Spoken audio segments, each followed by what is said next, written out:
You made it to Chiro Hustle. Sit back and learn from the greatest influencers in the profession.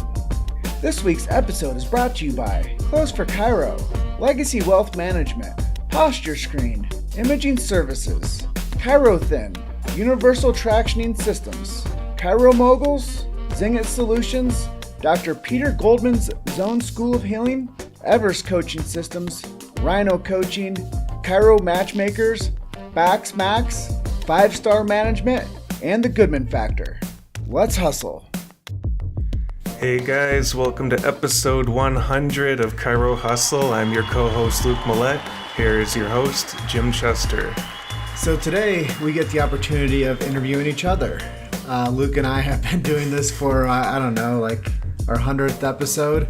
We actually have 110 done, but we just thought we'd do something cool for you guys today and interview each other and kind of walk down the path of where we've come. Absolutely. So we're doing this a little out of order, but we just thought it would be more cool to do it live.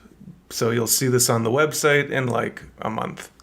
So if you do have questions for us while we're live streaming, put those in. But this is actually going to be our final cut of our 100th episode, that when people listen to it, when we release it, they're actually going to get this episode. So I just want to say, hey, Kat, hey, Brandy, hey, Danny Knowles, thanks for jumping on to our 100th episode celebration. So what's the first question? We always ask people, what's your chiropractic story? Oh, my And what gosh. inspired you to get in, well, not to be a chiropractor, but for us, what inspired us to get into the chiropractic profession? You know, that's a pretty funny story for me. So I was raised to believe that chiropractic was witchcraft. So when I was a kid, we would drive around the neighborhood and I would see all these chiropractor signs. And I asked my mom and my dad, like, what's a chiropractor? And they're like, oh, they'll break your back. I'm like, that doesn't, even as a small kid, I knew that didn't make sense, because how could you have someone on every corner if they like break your back? And so I just grew up really confused about what it was. And then I met you and you're like, oh, I work with chiropractors. And I'm like, oh boy, now I get to learn what this really is. And so we went to, who was the first person that adjusted me? I don't remember who it was. I think it was Jacqueline. Okay. Matt Walker's wife. I think she was the first person to ever adjust me, and I was like, holy crap, that is awesome. And then I just dove in head first to everything you were doing, and I was on board. What's your chiropractic story? Well, you know, everybody out there realizes that what we've been able to accomplish now, Luke, is we've built it's an amazing team, right? Absolutely. It's like an empire. Mm-hmm. And it's been really honorable for us to be able to build a team together. But, my story came as one that I really was searching for what I could be a part of that made sense to me, that we could support.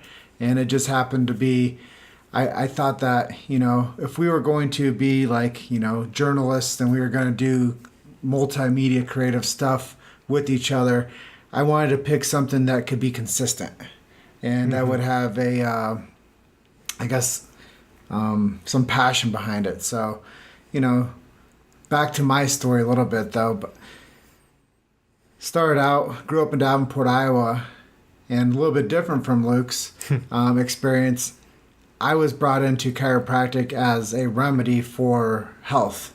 And it was actually, I was an athlete, and my coach at the time, or my athletic trainer at the time, told me I should go check out Palmer College and get some x-rays on my shoulder, because I heard it playing high school football.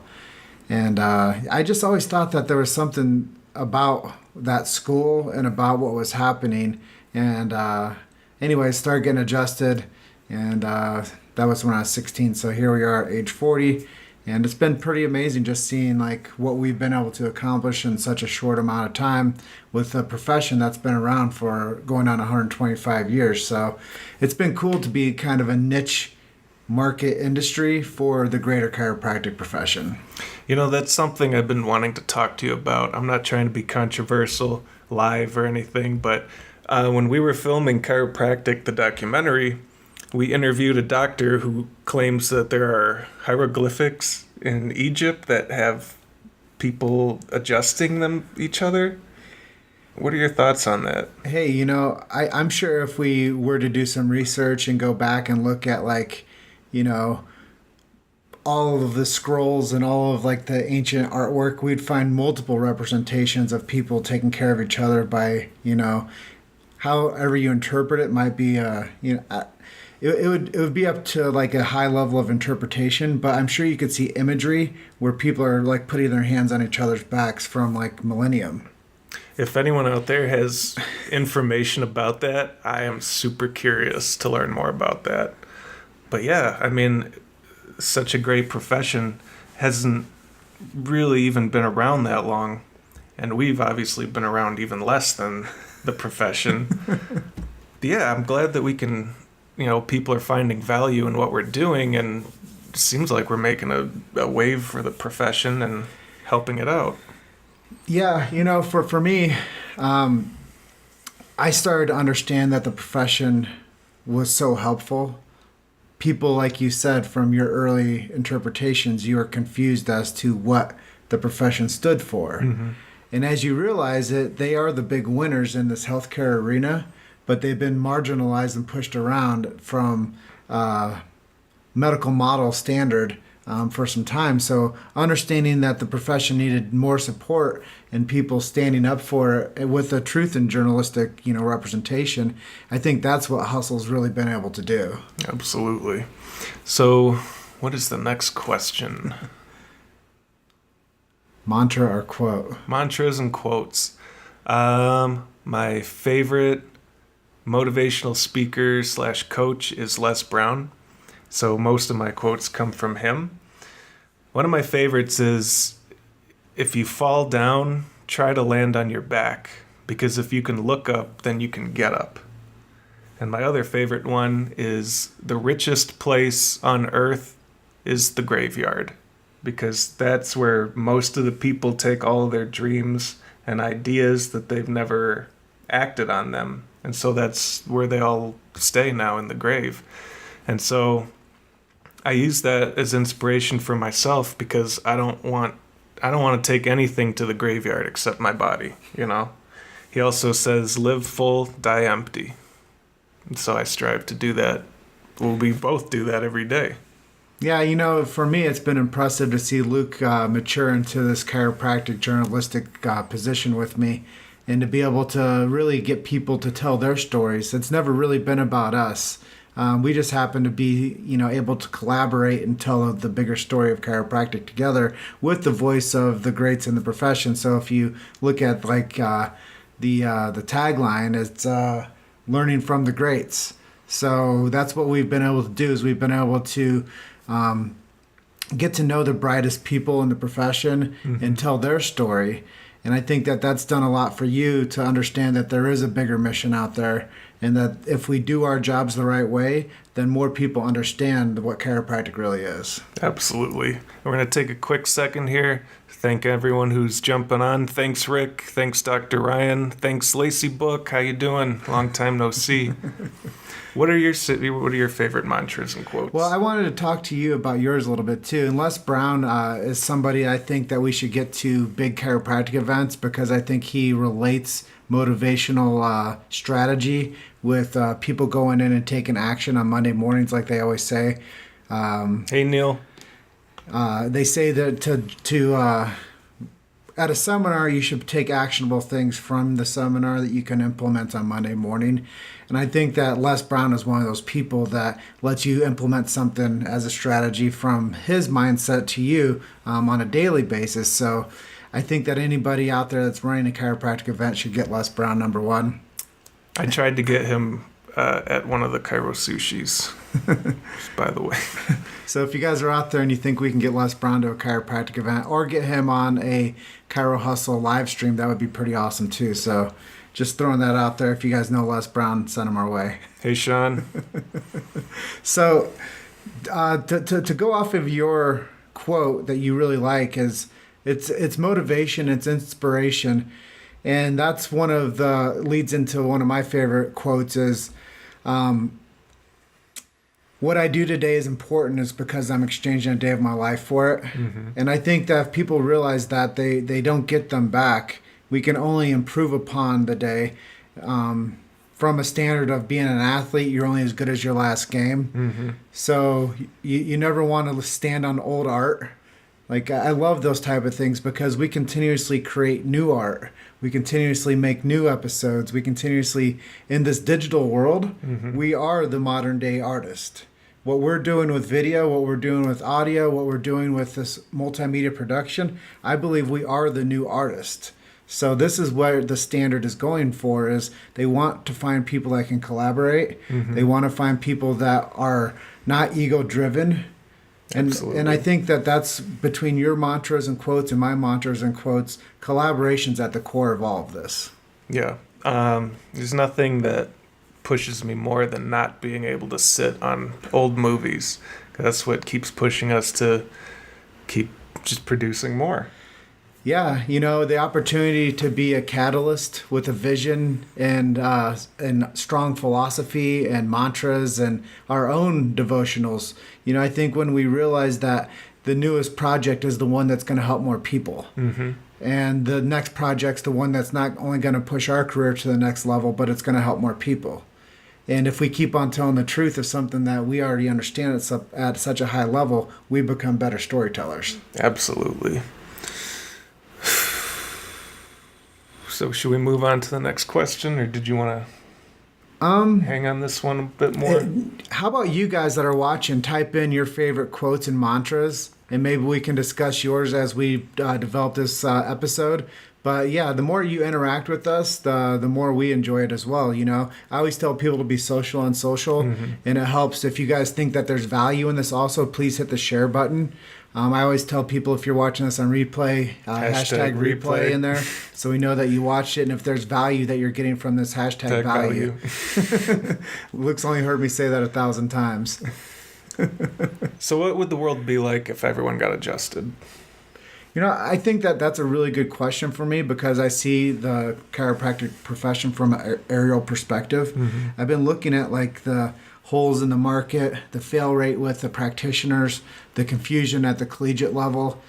And I've just really started to understand that there's a lot to the chiropractic profession that I understand at a high caliber. So if everybody was getting adjusted, I've heard it said before that there's just not enough chiropractors out there to adjust everybody. We learned that in our first movie. If everybody lined up into a chiropractic office from the time that the bell was rung, that the chiropractic clinic's open,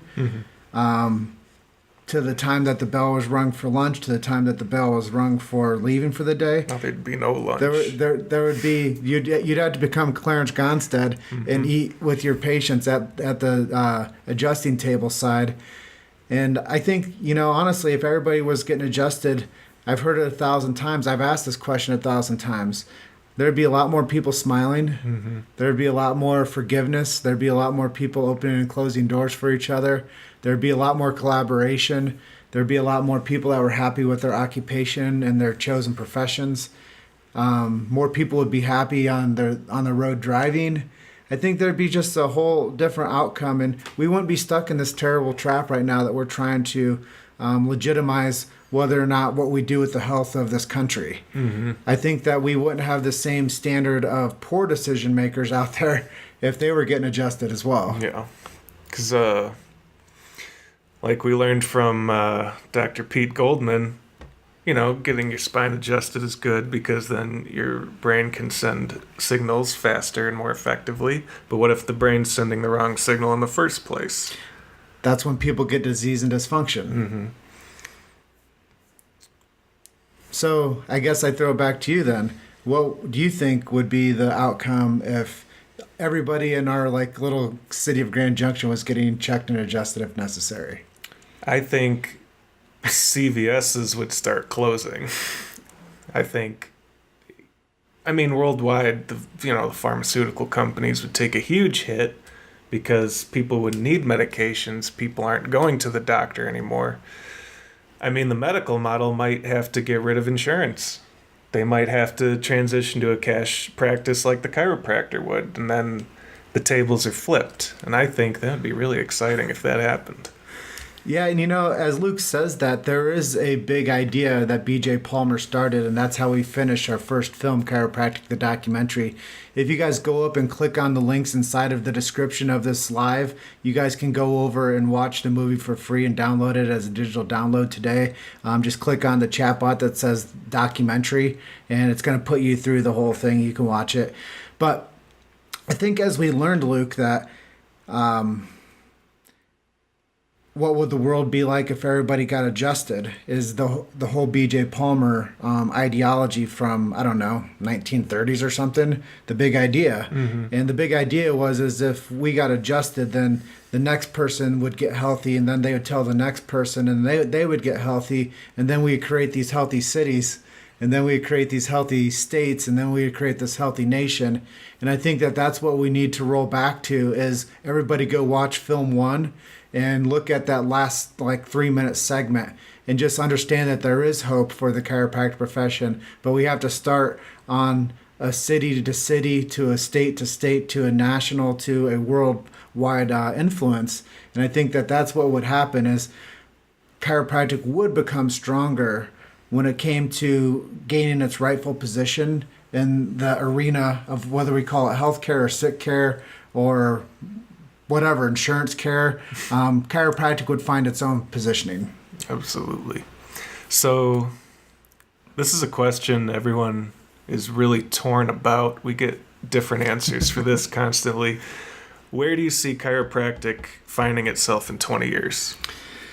So anybody watching or paying attention to this episode is probably going to find that this might be my best response period, because I've heard it said over and over from our questioning, and I now know a sampling of the behavior and the mindset of the chiropractic profession.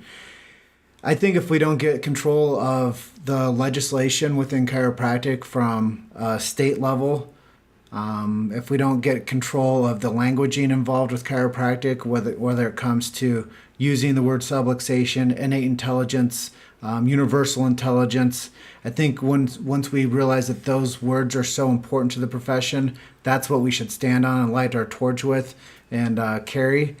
I know that if we followed back to the historical reverence of what chiropractic really is, more people would pay attention to it. Mm-hmm. I think there was a quote that said, if you forget your past, you're destined to repeat it. Mm-hmm. So we have to keep that still alive in the chiropractic world. I also think that in 20 years, if we don't get control of the schools and get good leadership into the education institutions, mm-hmm. And quit selling the schools out for the medical industry. I mean, I almost feel like Big Pharma's buying up the chiropractic schools, and they're putting in position players that are taking the vernacular and manipulating it, mm-hmm. and they're taking the mind space of the chiropractic student and manipulating it, and they're turning them into hybrid physicians that don't know how to adjust. So is that why some schools are taking some of these words out so they can kind of fit themselves in more of a, I don't know what the word you'd use, more like a mechanistic model?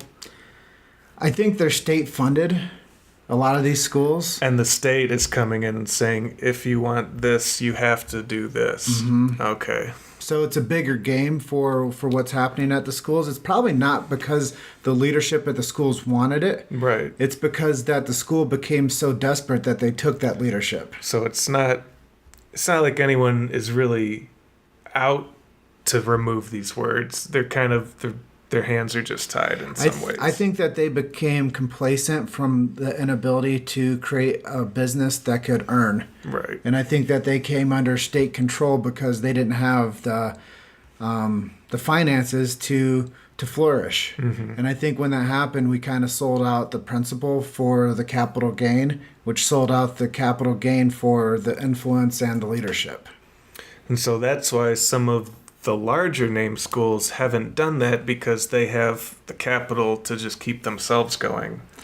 Well, I don't think it's a capital thing at all. I think it's more of a standing on the truth of what they believe in as a profession. I think that the reason that the schools that haven't been torn down by the influence of whether it's big pharma or insurance or businesses that aren't chiropractic, I think it's because, honestly, I think the real purpose behind it is, I think that they have philosophical roots, and they're not willing to be sold out. They're not willing to be bought.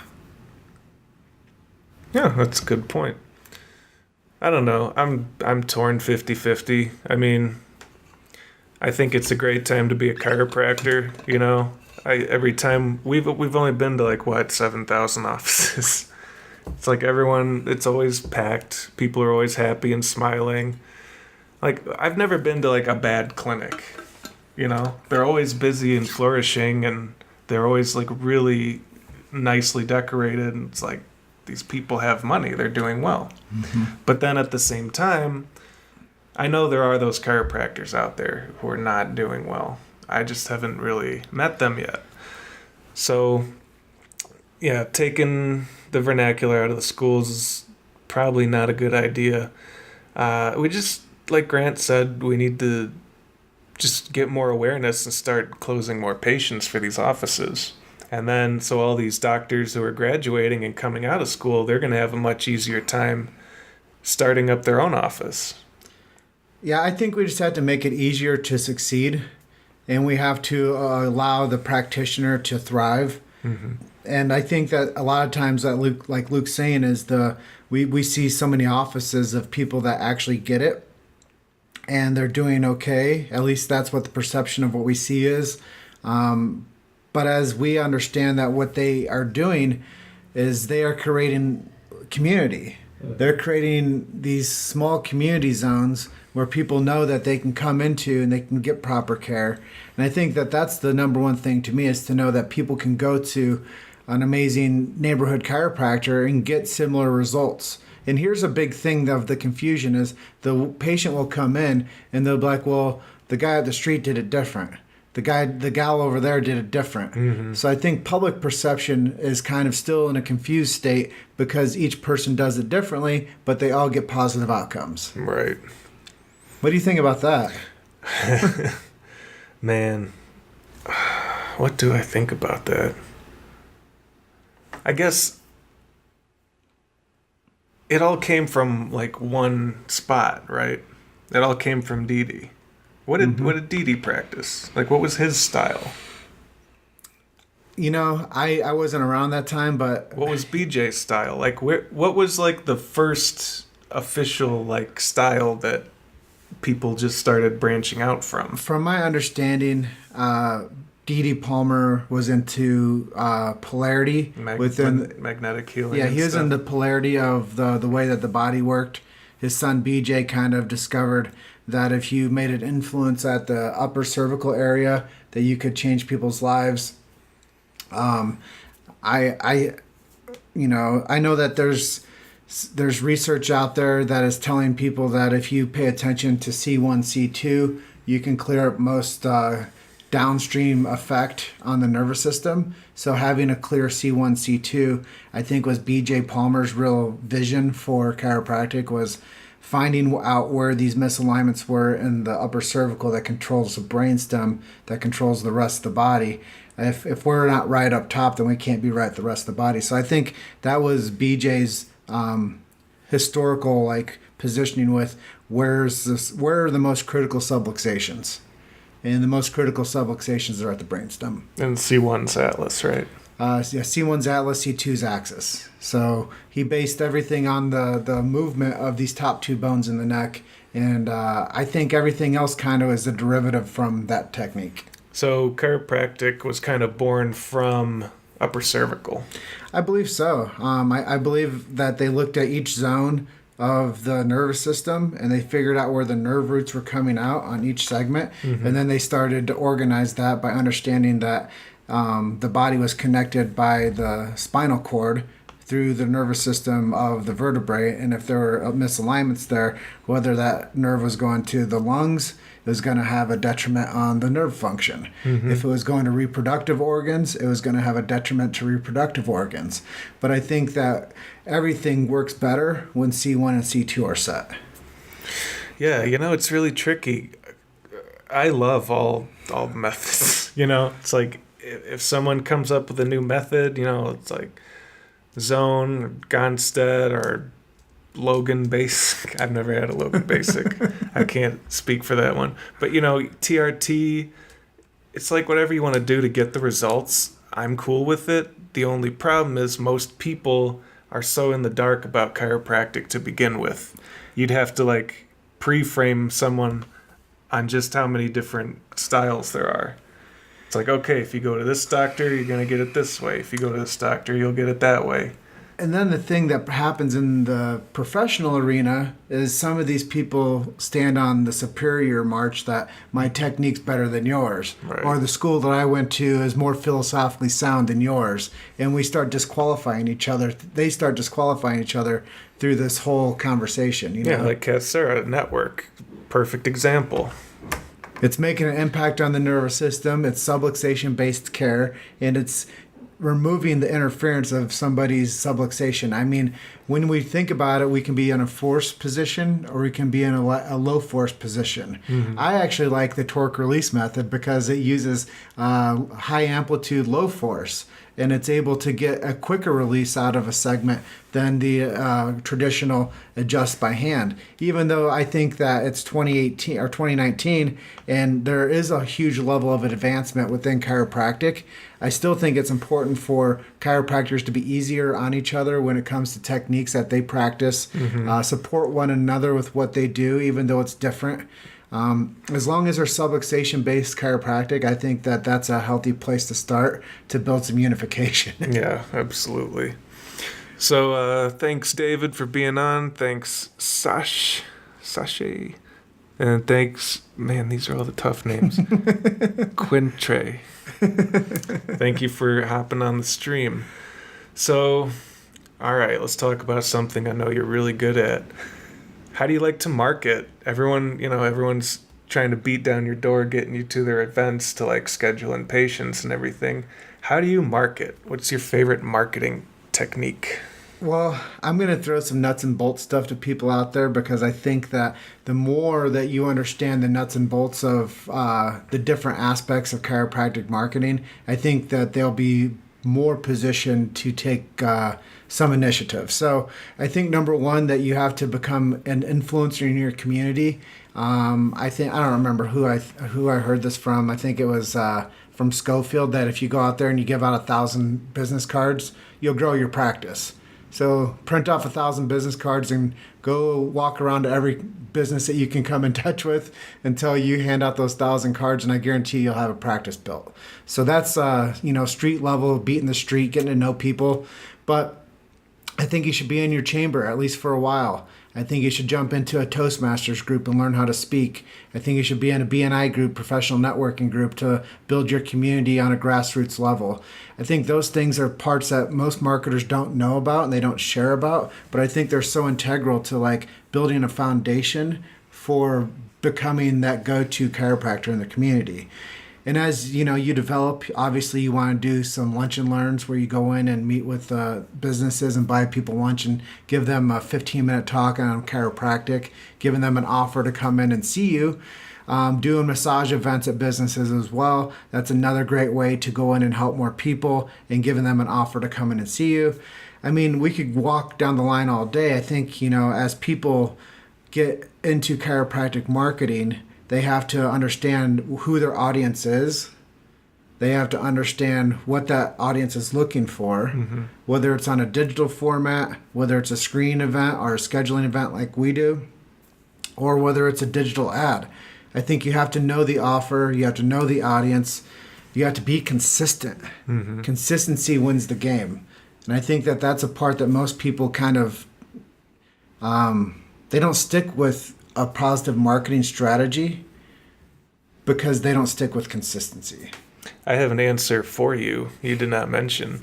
So you kind of gave a list that, could be really helpful for chiropractors.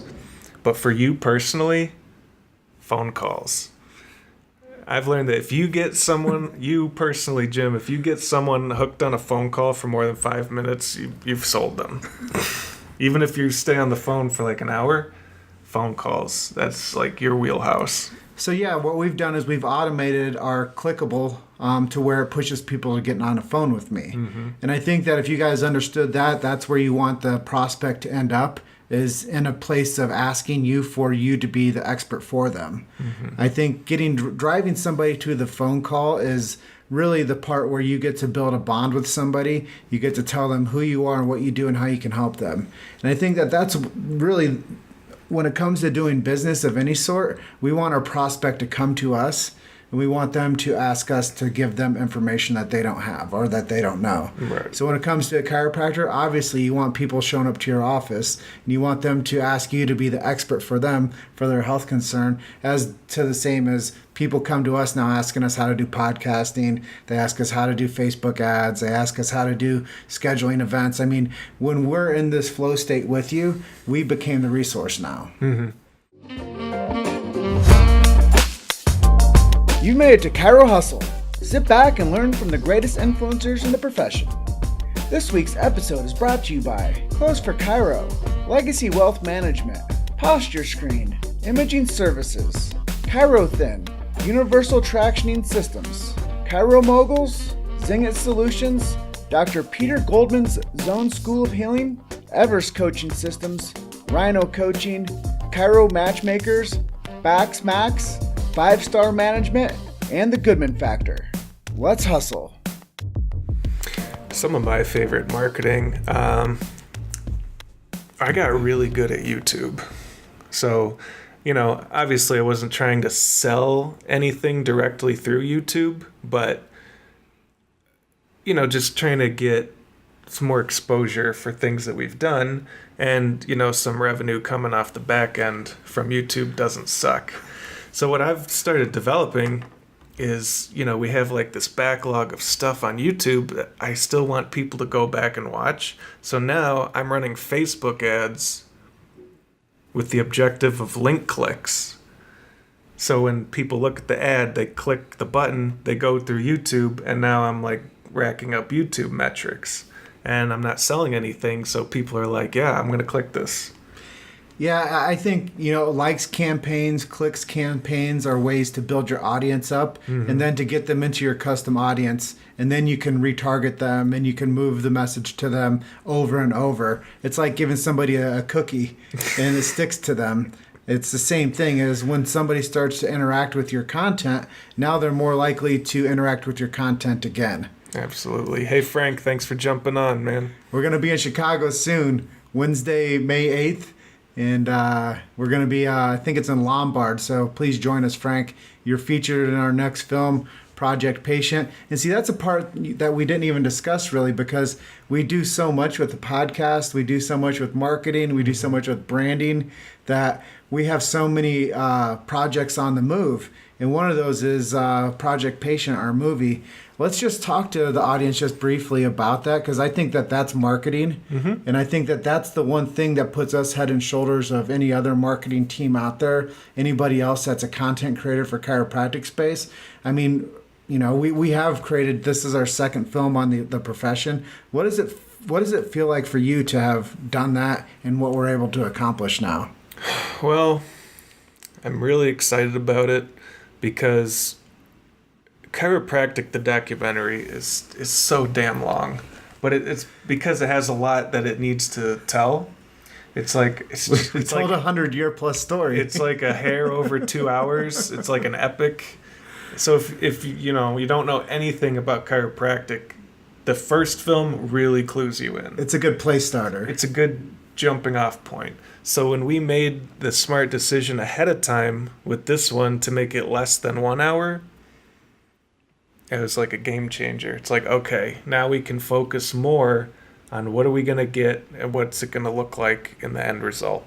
And I think head and shoulders, above the first film, it's very clean and streamlined. And I think it's going to schedule a lot of people because we're not just holding screenings of this film. We're kind of using this as like a big marketing tactic to schedule people into offices straight from the theater. Yeah, I think that as you start to learn that creating events for people like to be involved. Mm-hmm.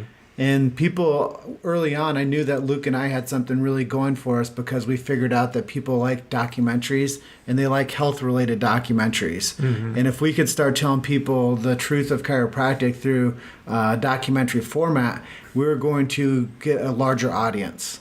But now what we're thinking about is once the larger audience now comes to see these screenings and these showings of the movie, now we have figured out strategies to drive people in as new patients for these chiropractors that are holding these events, showing our movie across the country. So it's a way to kind of get an active storefront and get people to take action. Because at the end of the film, what we're going to do is we're going to say, so to come into this office, we're going to offer you the special opportunity, $20 an individual, $40 for a family of 4. You can text in this number, and now you can schedule yourself in to come see this doctor. Because the film will move people to emotion. It will move people to want to make a change in their personal lives. And then you're going to give them the offer at the end of the film to come in and see you as their practitioner. It's a win-win-win. We win, the new patients win, the community wins, the practitioner wins. Everybody's winning because now we've figured out a strategy to not only release a film, but to use it as a marketing strategy. I need an adjustment. Luke needs to get adjusted. Who's out there? Dr. Zach, can we come see you? I know it's a Sunday. So, let's see. Just checking on the chat feed, see what's going on. Thanks, Brandy. Thanks, Howard, for jumping on. If you want to watch the first documentary, you go to projectpatientthemovie.com. Just chat it in there. Chat it in. I'll chat it in there. Jim will say something while I do this. And as Luke puts in the tagline or the URL for our films, I'm just going to look at the questions here that we've gone over with each other. I think we're down to like 8. Yeah, we're on 8. We're on the last question, guys. So we've built these questions out pretty strategically to where we usually go for about 45 minutes unless we start getting off topic a little bit and we start adding 2 questions. I'll do that quick. So I'm going to ask Luke something that's not scripted. Oh, boy. And he's heard me ask this before, but I'm going to ask you because, you've been able to see how everything's unfolded for the profession since you've been involved with it. What do you think has been the most impactful thing in chiropractic over the last decade? Mobile phones. Because you don't have to buy a camera. Everyone's got them right in their pocket. And that's like the most powerful tool that you can have. Because, you just pull it out, you shoot a 1-minute testimonial of your patient, post it on YouTube, post it on Facebook, send it to your email list. That's been like the highest converting factor to get a new patient to walk in the doors. They just want to see it done to someone else first. So every doctor out there should be using their mobile phones every day to be capturing the adjustment or the testimonial or something, because there's no excuse now. Well, they call that third-party validation. Third-party, okay. There you go.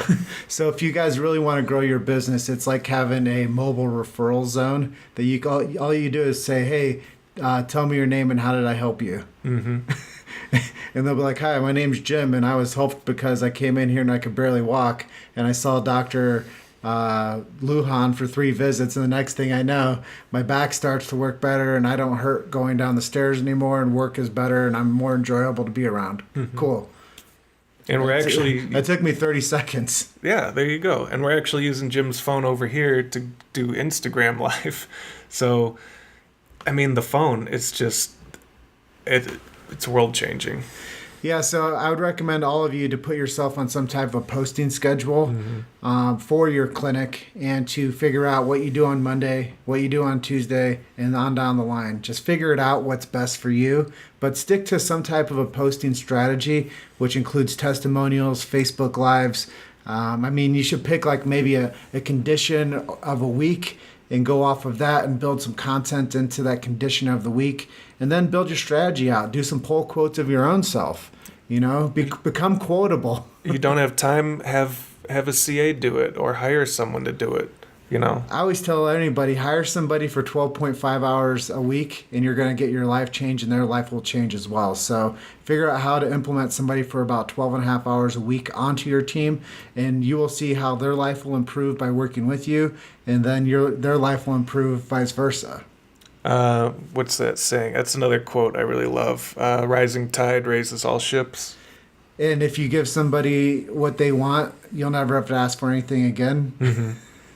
So a lot of times people just want to collaborate. They just want to have a community. Mm-hmm. They want to work for a bigger vision. I know that's why there's a lot of, people out there that are working in chiropractic, because they want to give back. They want to do something that they can contribute to their community with. And I think that giving back to people is the chiropractic, profession. And chiropractors are always giving back to people. And they're always checking people and making sure that their community's healthy. And that's what they want the most. And that's what made me fall in love with the profession so much, is because what they did is they proved to me that they were maybe our last hope. And when you're looking for hope in a place that's very confused, then you find that chiropractic can help.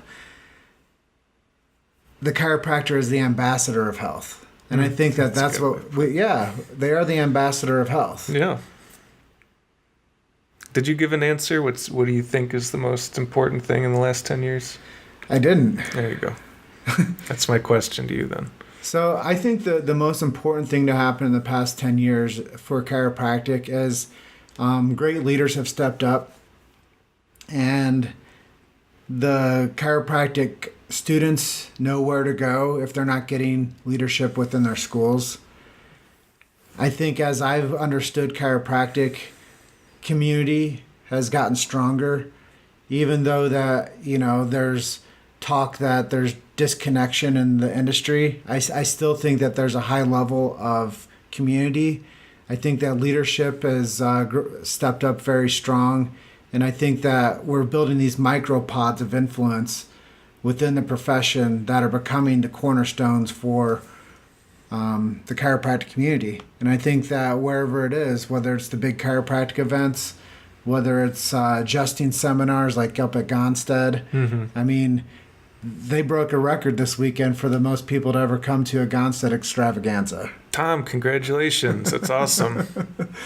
And, Pete Goldman with the Zone Technique, he's growing that school so strong right now, because what he's doing is he's following what we're doing, and he's creating content that people will engage with.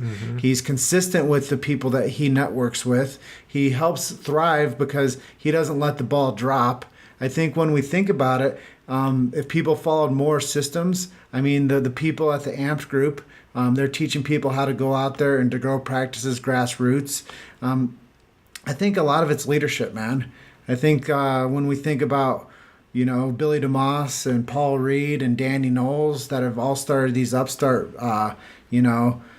chiropractic seminars. Love those guys. I think all that stuff's huge. I think Tim Young with Focus, New Beginnings, Chiro Sushi. I think all these big events have helped give community aspect to chiropractic. I would say the most important thing I've seen in the past decade that I haven't been a part of, I've heard like old school DE and Parker seminars, there was a huge community involvement.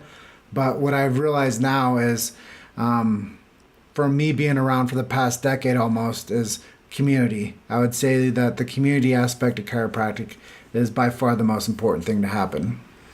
Yeah, it's funny. I don't know where I heard or read this, but like when they hold seminars for like medical doctors or orthopedic, professionals or dentists, like no one knows each other at these things. Everyone goes there, they sit down, they listen to the speaker, and then they all just go home.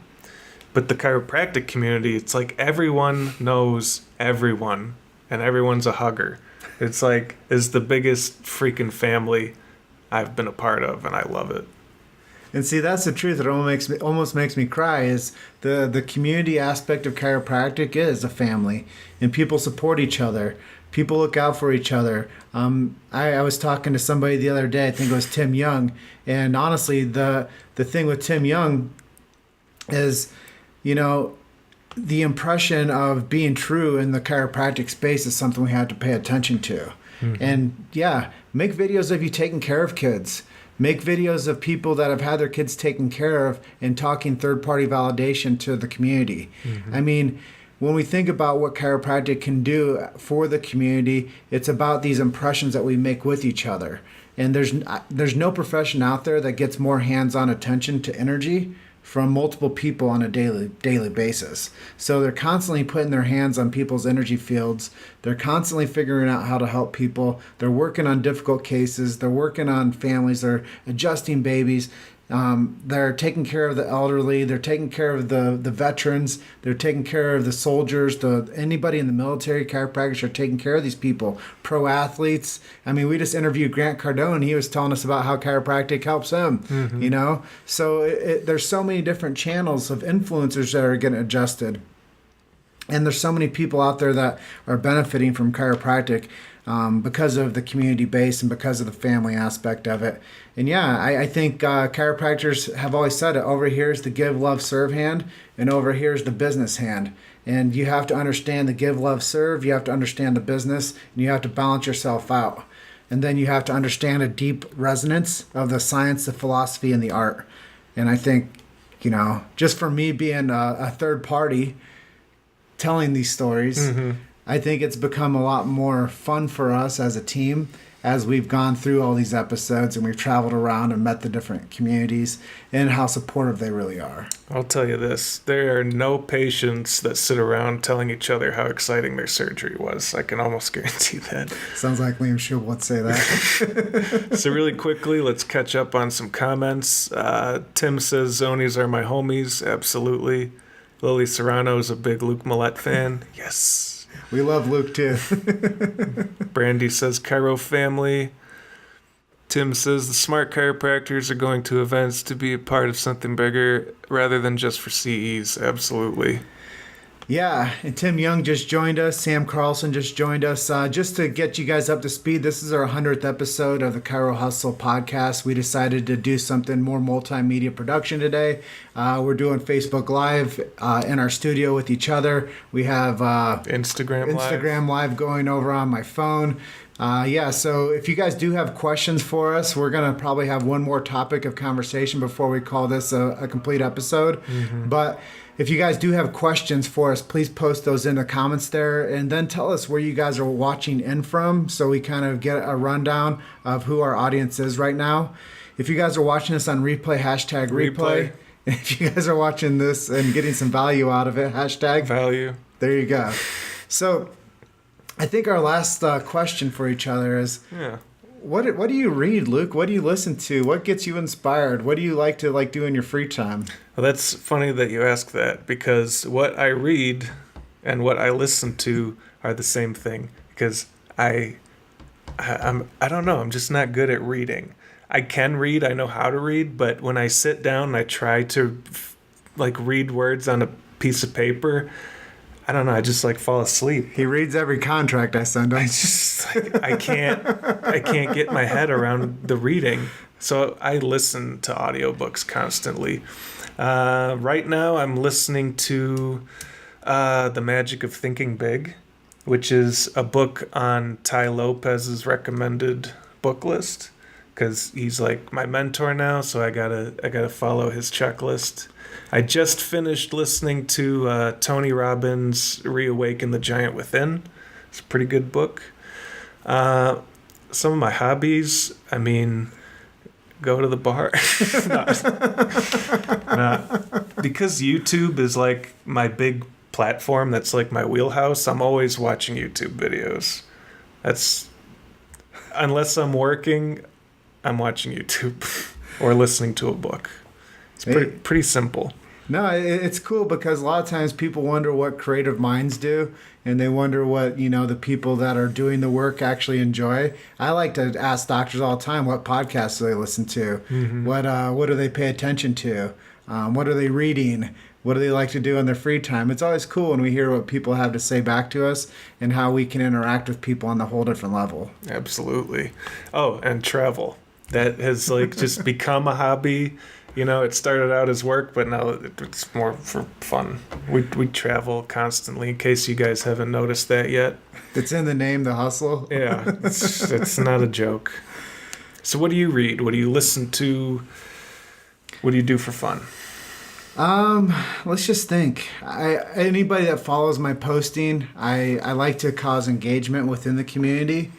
we like to be able to share the chiropractic message with people. So I don't know if that's a hobby or fun, but that's kind of what we have assimilated to do.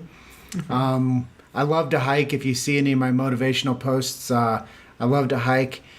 I love to travel. I love to experience things. As far as listening to stuff, I love the I Love Marketing podcast with Dean Jackson and Joe Polish. I love what my mentor Ed Osborne created, the chiropractic philanthropist, even though it's been a while since I've listened to an episode. Early on, I would tell everybody before we started a podcast to go listen to Ed. So I think Ed Osborne is great. Go listen to the chiropractic philanthropist. Go listen to Dean Jackson and Joe Polish with I Love Marketing. Those are kind of my staples for what I listen to. Anybody knows me. I love the Chicago Cubs. There you go. I like to watch baseball in my downtime. I was waiting for that one. I think that, between hiking and watching the Cubs and, doing content creation and managing, if I could find it, I have like this nasty little scrap pile full of like notes somewhere floating around here. I try to stay as on point as I can. But right now I'm reading Rays of Dawn by Thurman Fleet, and he was the pioneer founder of the zone technique. And as Pete Goldman has told me, he's one of the most influential chiropractors out there because he was actually figuring out ways to get people better faster and getting people healthy. So I've been reading in and out Thurman Fleet's book, Rays of the Dawn. Awesome. Well, that just about brings us to the end of this awesome 100th episode of Chiro Hustle. But before we all jump off the line, what are some links and websites where people can go if they want to learn more about us? Always go to chirohustle.com. I mean, that's kind of our flagship business model there, where you can find out our cheat sheet for getting new patients. You can listen to our top 10 episodes that are popular right now. You can go back and listen to archives. So if you put in the search field anybody's name, they'll pop right up for you. You can check out our awesome sponsors that are over there. I know that we couldn't do it without them. So thank you to everybody that's out there that sponsored Chiro Hustle over the past 2 years. Absolutely. And we're talking about different ways to amp up better content. And we're implementing new multimedia style stuff. So just stay with us as we brand and develop, and we take this thing to the next level. We have a lot of stuff in store, a lot of stuff that's behind the curtain that we haven't revealed yet, and we're looking for more brand exposure and brand growth. And come over to chirohustle.com, click on the cheat sheet, or click in those links up there in the description, and you guys will get into our chatbot sequence, and you can watch the movie for free. And if you guys wanted to just come to the website, it's projectpatientthemovie.com. So yeah, we have some really cool chatbots that are going now, and chock full of stuff talking about our documentaries, the podcast, new patients in a box, scheduling a call with Jim if you want to hop on the line with him.